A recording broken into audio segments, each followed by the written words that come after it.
En tan solo meses, la mayor parte de la humanidad había sido infectada por un virus letal y la vida en el mundo había cambiado por completo. Una noche 2 hombres llamaron a la puerta de una pequeña casa en medio del campo. La madre de la familia la abrió, no sin antes ponerse la máscara de gas para protegerse del virus. Después de una larga conversación que nadie más escuchó, la mujer cerró la puerta y fue a hablar con su marido.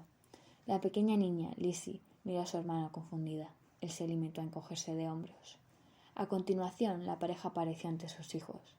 Ambos se sorprendieron al ver que su madre parecía haber estado llorando. El padre dio un largo suspiro.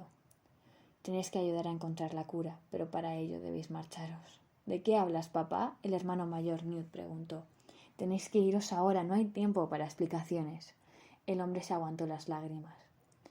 Los padres abrazaron a sus hijos, quienes todavía no entendían la situación. Los hombres, cansados de tanto esperar, volvieron a llamar.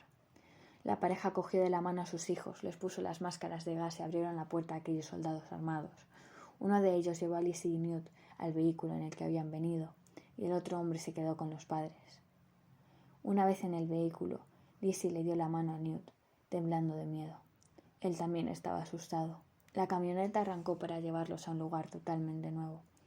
Por otro lado, en su hogar se oyeron disparos, que por suerte ellos no llegaron a escuchar.